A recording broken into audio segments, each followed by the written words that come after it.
Hey there, guys. All right, today we are on to week number 7 of World War II. The Baltic and Stalin's squeeze. The 13th of October, 1939. Now, I do have a bit of a headache, and so the light behind my camera here really fucking hurts. So I do not know. This may not be. Today may not have the best reactions from me. I'll do my best. But know that I am suffering right now, sitting in this goddamn chair looking at a screen and a bright ass light in my fucking face. Let's dive in.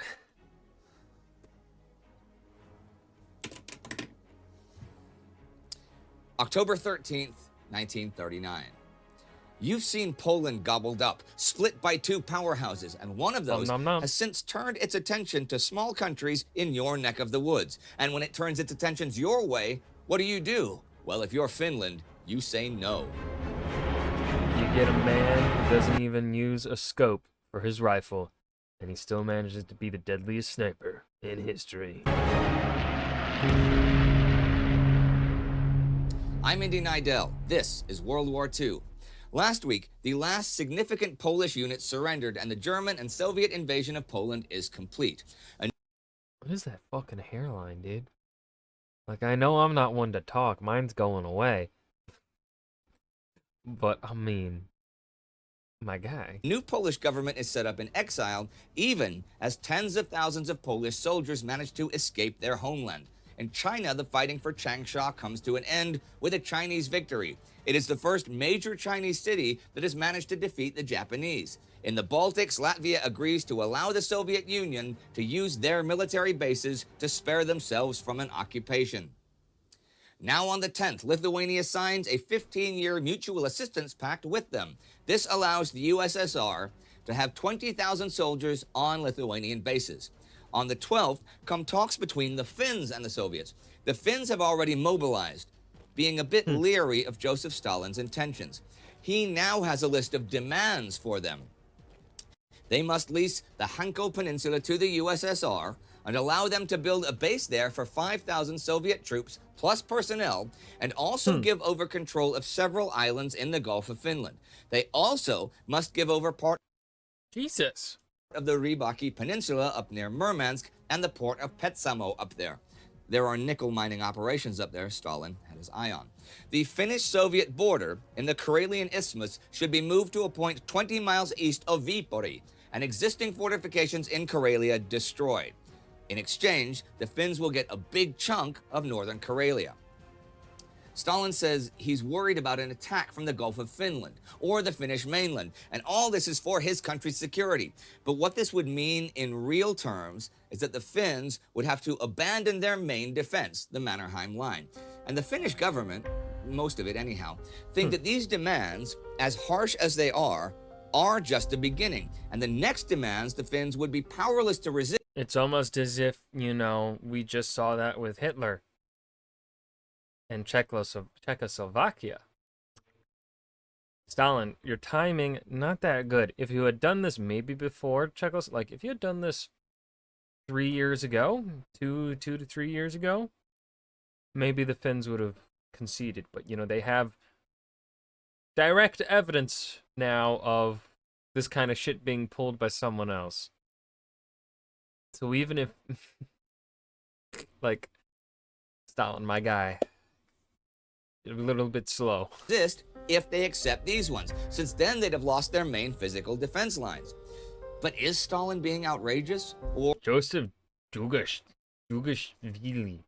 or somewhat realistic? I mean, he really does believe that Germany will turn on the Soviet Union if they achieve dominance in Western Europe. And while Leningrad, even when it was St. Petersburg, has never been attacked across Karelia successfully, Stalin's got a good hairline, though. Lucky bastard. if anyone would or could try to do it, it would be the Wehrmacht. He also has as a personal goal the reconquest of the former territories of the Russian Empire that are no longer part of the USSR. Well, The former parts of the Russian Empire would include all of Finland. whatever the case, whether he is actually proposing things in good faith or trying to undermine the Finns, or both. His demands are serious, and he is dismayed by the Finns' total rejection of the idea, for example, of giving Stalin a base at Hanko on the Finnish mainland at the mouth of the Gulf of Finland.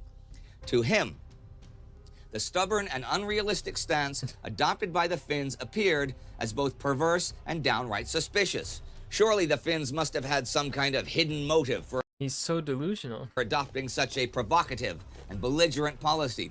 And since Finland's own armed forces were so weak, that hidden motive might well be a secret alliance with Hitler. Oh my god. But Hitler has not been meeting with the Finns, though he is meeting with a Swede.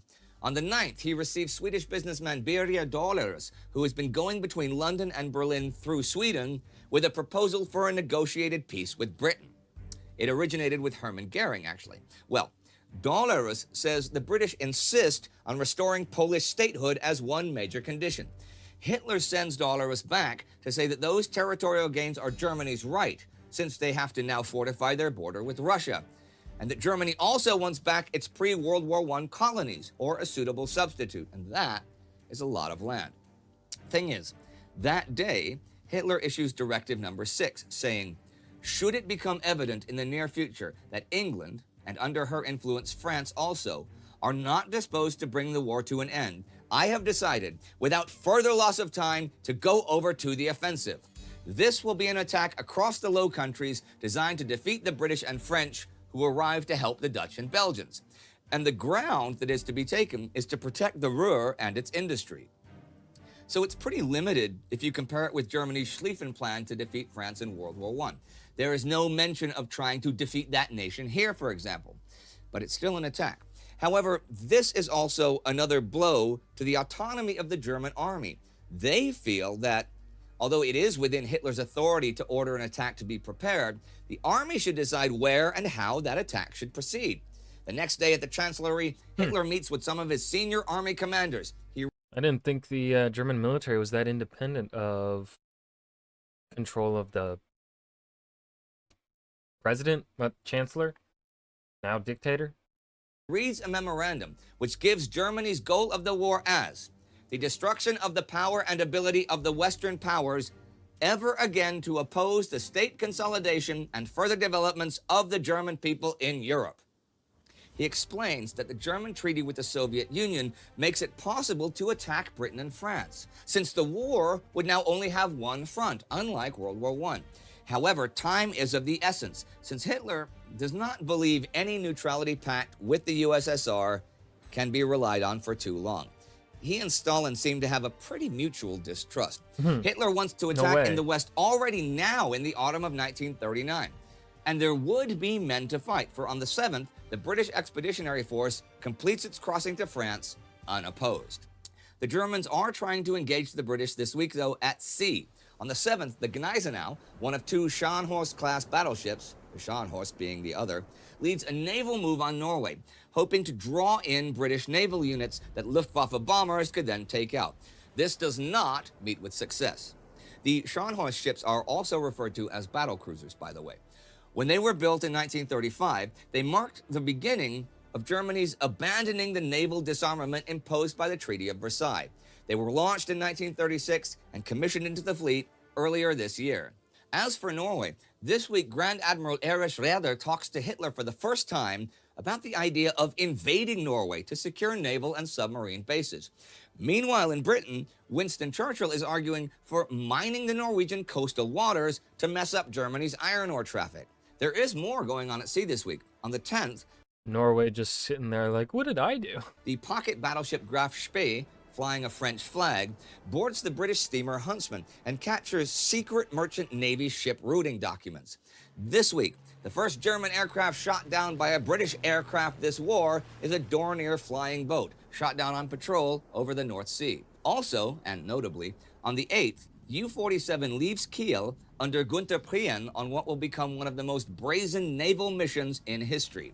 At the end of the week, on the 13th, using stunningly good navigational skill, he has navigated the Orkneys and threaded his way through Britain's boom and net defenses guarding their main naval base at Scapa Flow and has entered it. He is still undetected, though he has surfaced as the week ends. The Polish Navy is in Scotland as well. Actually, Already back on August 30th, 2 days before the German invasion of Poland began, the Peking Plan was initiated by the British Royal Navy. They convinced Polish commander Edward Rydz-Śmigły and Admiral Józef Unrug to order at least part of the Polish fleet out of the Baltic.